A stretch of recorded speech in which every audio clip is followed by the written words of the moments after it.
Hello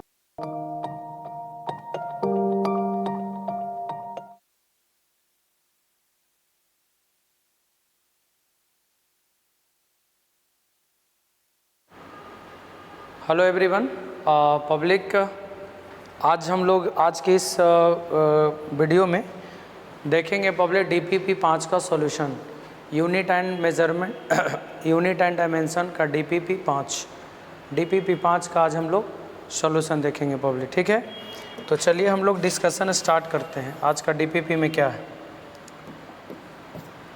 सबसे पहला question ये है कि which of the following 5 physical parameter have the same dimensions.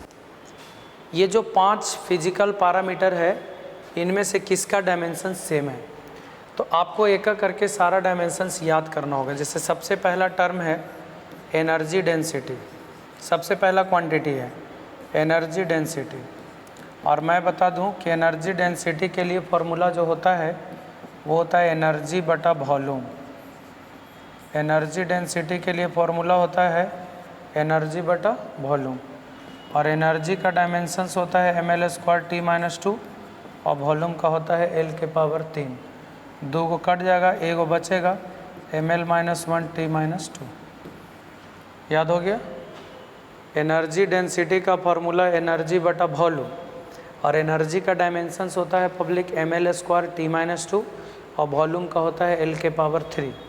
उधर मल्टीप्लाई होगा ml-1 T-2 के बराबर। दूसरा बात करें हम लोग रिफ्रैक्टिव इंडेक्स की। रिफ्रैक्टिव इंडेक्स की बात करें तो रिफ्रैक्टिव इंडेक्स का फॉर्मूला होता है speed of light in air, speed of light in air बटा speed of light in medium. तो एयर में स्पीड है, स्पीड का डायमेंशन होता है LT-1, और ये मीडियम में LT-1 है। तो स्पीड, ये भी स्पीड, ये dimension less quantity m0 L0 T के पावर भी 0। देख लीजिए पूरा कट जाएगा, m0 L0 T0। Refractive index is a dimensionless quantity. तीसरा हो गया डाई इलेक्ट्रिक कांस्टेंट। मैं बता दूं डाई इलेक्ट्रिक कांस्टेंट, और डाई इलेक्ट्रिक कांस्टेंट का फॉर्मूला जो होता है फोर्स बिटवीन एयर बटा force between 2 charges in air बटा force between 2 charges in medium. ये फॉर्मूला है 2 चार्ज के बीच फोर्स हवा में और 2 चार्ज के बीच फोर्स मीडियम में। ये दोनों के रेशियो को हम लोग डाइलेक्ट्रिक कांस्टेंट कहते हैं। भैया ये भी ऊपर में भी फोर्स है ml-2 और नीचे में भी फोर्स है ml-2। कट जाएगा, ये डायमेंशन लेस क्वांटिटी होगा, मतलब इसका कोई डायमेंशन नहीं। 2 टर्म हो गया, तीन क्वांटिटी हो गया। चौथा क्वांटिटी है यंग मॉडुलस। यंग मॉडुलस की बात करें हम लोग, आपको बता दें यंग मॉडुलस के लिए फॉर्मूला जो होता है स्ट्रेस बटा स्ट्रेन होता है, स्ट्रेस डिवाइडेड बाय स्ट्रेन। ठीक है, और stress force per unit area, strain का होता है चेंज इन लेंथ बटा ओरिजिनल लेंथ। देखिए फोर्स का होता है ml-2 और एरिया का L², और ये तो कैंसिल हो गया, ऊपर जाएगा ml-1 T-2। This is the dimensions of young modulus. तो आपको क्वेश्चन अब बनाना है। क्वेश्चन बोल रहा है कि किस पैरामीटर का डायमेंशन सेम है। तो देखिए सेम किसका है, एनर्जी डेंसिटी का है ml-1 T-2 और यंग मॉडुलस का ml-1 T-2। बाकी ये दोनों तो डायमेंशन लेस है, यानी A और D, मैंने पहला का और चौथा का सेम है। तो A और D, option number C। Okay, next question, the ratio of the dimensions of Planck's constant. Planck's constant का डायमेंशन, प्लैंक्स कांस्टेंट का डायमेंशन और मोमेंट ऑफ इनर्शिया, ये दोनों के डायमेंशंस का रेशियो। प्लैंक्स कांस्टेंट बटा मोमेंट ऑफ इनर्शिया का dimensions का रेशियो। प्लैंक्स कांस्टेंट का डायमेंशन हो गया mt-2 a-1, mt-2 a ml² T-1। This is the dimensions of Planck's constant. ये प्लैंक्स कांस्टेंट का डायमेंशंस होता है, ठीक है, और divided by moment of inertia mass into distance का स्क्वायर। कैंसिल कैंसिल, क्या बचा T-1। T-1 मतलब फ्रीक्वेंसी, तो ये फ्रीक्वेंसी का डायमेंशन है। मतलब प्लैंक्स कांस्टेंट और मोमेंट ऑफ इनर्शिया दोनों का रेशियो फ्रीक्वेंसी होगा, ठीक है। डायमेंशंस ऑफ वेलोसिटी ग्रेडियंट, आपको मैंने बताया है किसी चीज़ का भी ग्रेडियंट रहेगा तो उसका मतलब कि उसको लेंथ से डिवाइड करना है। तो वेलोसिटी का डायमेंशंस हो जाएगा LT-1 और ग्रेडियंट मतलब लेंथ से डिवाइड करना है तो T-1। This is the dimensions of velocity gradient. Okay, velocity gradient. Which of the following will have the dimensions of time, किसका डायमेंशन टाइम है? आपको मैंने बताया है ये जो क्वांटिटी है R resistance, L inductance, L बटा R, ये इसका डायमेंशन जो होता है वो टाइम का। एक और बताएं C इंटू आर मतलब कैपेसिटेंस इंटू रेसिस्टेंस, ठीक है। इसका डायमेंशन भी टाइम होता है। और नहीं तो आप चेक कर सकते हैं, L हो गया सेल्फ इंडक्टेंस मतलब इंडक्टेंस, जिसका डायमेंशंस क्या होगा देख लीजिए,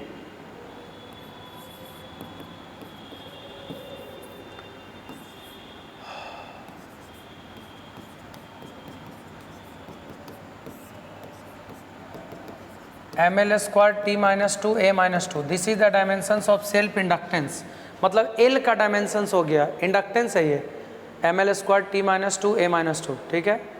और उसके बाद में R हो गया रेसिस्टेंस, और रेसिस्टेंस का डायमेंशंस होता है M-1 L के पावर M-1 सॉरी रेसिस्टेंस का होता है R बराबर V बटा I होता है ना, V बटा I, और V मतलब हो गया W/Q इंटू आई। W हो गया ml² T-2 और चार्ज का AT इंटू A, तो इसका डायमेंशंस हो जाएगा ml² T-3 A-2।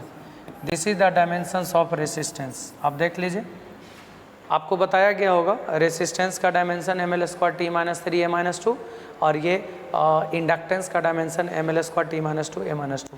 अब L में R से आप डिवाइड करिए, L का डायमेंशंस हो गया ml² T-2 A-2 और whole divided by ml² T-3 A-2।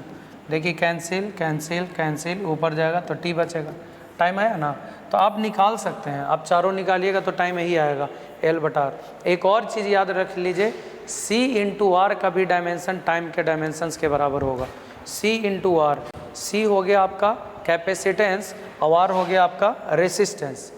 C हो गया कैपेसिटेंस और R हो गया रेसिस्टेंस, तो C और R को मल्टीप्लाई करेंगे तो C इंटू आर का डायमेंशंस किसके बराबर हो जाएगा? टाइम के डायमेंशंस के बराबर हो जाएगा, ठीक है। तो L बटा R इसका ऑप्शन होगा, ठीक है। नेक्स्ट, E हो गया एनर्जी और G हो गया आपका E हो गया एनर्जी और G हो गया ग्रेविटेशनल कांस्टेंट। देन E बटा G has the dimension of E बटा G, ये किसका डायमेंशंस है? E एनर्जी और G ग्रेविटेशनल कांस्टेंट। एनर्जी का डायमेंशंस हो गया ml² T-2, ठीक है, और ग्रेविटेशनल कांस्टेंट का डायमेंशंस A-1 L3 T-2, यही होता है। देख लीजिएगा आप, E एनर्जी का हो गया ml² T-2 और ग्रेविटेशनल कांस्टेंट का होता है M-1 L3 T-2। ऊपर जाएगा तो m के पावर 2 हो जाएगा, ठीक है, और 2 को कटेगा तो एगो बचेगा और T से तो T तो कैंसिल हो जाएगा।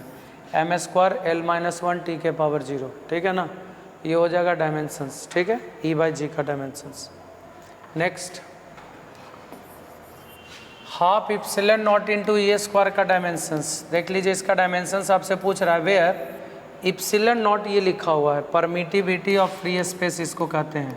इसका dimension L-1 L-3 T4 A2 पढ़ाए होंगे आप लोग को पब्लिक, देख लीजिए M-1 L-3 T4 A2, इसको बोलते हैं परमिटिविटी ऑफ फ्री स्पेस। और कहाँ से निकलता है तो फार्मूला भी मैंने बताया 1/4 pi epsilon not Q1 Q2 by R²। तो ये फोर्स हो गया, चार्ज हो गया, R डिस्टेंस हो गया, M-1 L-3 T4 A2, ठीक है। तो हाफ का तो होगा नहीं डायमेंशन, एप्सिलॉन नॉट का होगा M-1 L-3 T4 A2। E हो गया इलेक्ट्रिक फील्ड, देख लीजिए यहाँ पर E इलेक्ट्रिक फील्ड हो गया। इलेक्ट्रिक फील्ड का डायमेंशन देख लीजिए, इलेक्ट्रिक फील्ड का dimension ML-T-3 A-1। Electric field का डायमेंशन यही होता है, और इसका स्क्वायर करना है, स्क्वायर कर लिया। चलिए रीअरेंज करेंगे, M-1 L minus 3 T4 A के पावर 2 M के पावर 2 L के पावर 2 T के पावर -6 A के पावर -2 M माइनस 1 M के पावर 2 कितना बचेगा, M बचेगा, L के पावर -3 L के पावर 2 L के पावर -1 T के पावर 4 T के पावर -6 T के पावर -2 और A वाला तो कैंसिल हो गया, ML -1 T -2। ठीक है, तो half epsilon not into E square का डायमेंशन C हो जाएगा। ठीक है, नेक्स्ट सेल्फ इंडक्टेंस। L का भी डायमेंशंस मैंने बताया है ना, 5/I होता है, 5 मैग्नेटिक फ्लक्स बटा करंट, ML² T -2 A -1 और करंट का A आ जाएगा ML² T -2 A -2। देख लीजिए सेल्फ इंडक्टेंस, इंडक्टेंस इसी को हेनरी भी कहते हैं, हेनरी ये डायमेंशंस हो गया हेनरी का ML² T -2 A -2 के बराबर, ML² T -2 A -2 के बराबर। ओके, नेक्स्ट CR, अभी मैंने बताया C कैपेसिटेंस R रेसिस्टेंस, इसको आप मल्टीप्लाई करेंगे तो टाइम का डायमेंशंस होगा, तो C इंटू R का डायमेंशंस टाइम के डायमेंशंस के बराबर होगा, T टाइम का डायमेंशंस। हो रहा है ये किससे बिलोंग्स करता है, ML T -2 A -2, तो ये भी उल्टा सवाल भी आ सकता है कि डायमेंशंस दिले है और ये किसका डायमेंशंस है बताइए, तो मैग्नेटिक फ्लक्स का है कि सेल्फ इंडक्टेंस का, तो अभी बताया, अभी मैंने बताया ML² T -2 A -2, इसका तो होगा नहीं, ये तो होगा नहीं, ऐसे कैंसिल। परमिटिविटी इप्सिलॉन नॉट, इसका क्या बताया, M -1 L -3 T के पावर 4 A के पावर 2, तो ये भी नहीं होगा, ये कैंसिल, ये कैंसिल। मैग्नेटिक फ्लक्स का होता है ना, magnetic field into area, ML² T -2 A -1, ये मैग्नेटिक फ्लक्स का होता है, तो भैया बचा परमिएबिलिटी ना, तो ये परमिएबिलिटी का डायमेंशंस है, परमिएबिलिटी। और बताएं आप लोग को कहाँ से निकलता है, देख लीजिए, एक फार्मूला होता है B बराबर μ0I/2R, B magnetic field μ0I/2R।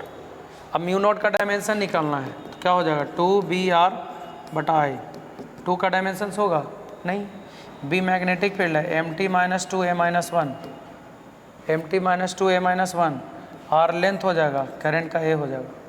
ठीक, तो ML T -2 A -2, ML T -2 A -2, this is the dimensions of μ0, this is the dimensions of μ0, ML T -2 A -2। और देख लीजिए आप, यही वाला चीज़ है। ठीक है, तो याद रखिएगा परमिएबिलिटी ऑफ फ्री स्पेस का dimensions. Next and last, from the following quantities which one has the dimension different from the remaining 3, कौन डिफरेंट है, तीनों से अलग है, तो आप तीनों को निकालिए। पहला एनर्जी बटा वॉल्यूम, एनर्जी बटा वॉल्यूम, तो एनर्जी का हो जाएगा पब्लिक ML² T -2 और वॉल्यूम का L3 कट जाएगा, तो एगो बचेगा ना ML -1 T -2। Clear, ML -1 T -2। Force per unit area, force बटा एरिया, फोर्स बटा एरिया, तब फोर्स का हो जाएगा ML T -2, एरिया का L², तो वो कट जाएगा ML -1 T -2। Clear, voltage and charge per unit volume, देखिए वोल्टेज एंड चार्ज बटा वॉल्यूम। ठीक, तो वोल्टेज का डायमेंशन क्या होता है, ML² T -3 A -1, चार्ज का AT और वॉल्यूम का LQ, तो ML -1 देखिए ऊपर जाएगा, तो ML -1 T के पावर -2 A के पावर कैंसिल हो जातो, तो ML -1 T -2, देखिए तो तीनों मिल तो रहबे किया, ये तीनों सेम है। और एंगुलर मोमेंटम का डायमेंशन होता है ML² T -1, एंगुलर मोमेंटम का होता है ना, मोमेंटम गुने परपेंडिकुलर डिस्टेंस, तो मोमेंटम का हो गया ML T -1 और परपेंडिकुलर डिस्टेंस L, तो ML² T -1 is the dimensions of angular momentum, angular momentum का डायमेंशंस हो गया। तो ये इस तरह से देख सकते हैं, ये वाला डिफरेंट है, बाकी ये तीनों सेम है और एंगुलर मोमेंटम का अलग है। तो कह रहा है क्वेश्चन में कि कौन डिफरेंट है, तो पब्लिक देखिए क्वेश्चन को पूछने का कैसे भी तरीका हो सकता है, डायमेंशन दे देगा, आपको पूछेगा किसका है, C × R का, L/R का, ये बहुत इंपॉर्टेंट है। इसको देख लीजिए पब्लिक, ये एनर्जी डेंसिटी का होता है, पहला क्वेश्चन में बताएं ML -1 T -2 एनर्जी डेंसिटी का होता है, तो एनर्जी डेंसिटी का ये कहलाएगा half epsilon not into A²। Physics में पढ़ना है कि ये जो फार्मूला है half epsilon not into E square, ये एनर्जी डेंसिटी का फॉर्मूला है, एनर्जी डेंसिटी पढ़ेंगे हम लोग कहीं फिजिक्स में, तो ये एनर्जी डेंसिटी का फॉर्मूला। तो क्वेश्चन को कैसे भी पब्लिक है ना पूछ सकता है, ये देख लीजिए नीट का क्वेश्चन पूछा हुआ है, ई एनर्जी है, जी ग्रेविटेशनल कांस्टेंट है, तो ई बटा जी का डायमेंशंस क्या होगा, तो रख के निकाल सकते हैं आप। तो आई होप ये बिल्कुल क्लियर हो गया होगा। ये था DPP 5 और एक लास्ट DPP है पब्लिक DPP 6, तो हम लोग अगले क्लास में देखेंगे, और वो एप्लीकेशन पर सवाल है, उस पर application of the dimensional formula पे ख़त्म हो जाएगा। इसके बाद एरर का दो DPP आपको मिलेगा, फिर उसके बाद vector. Okay, thank you, thanks for watching.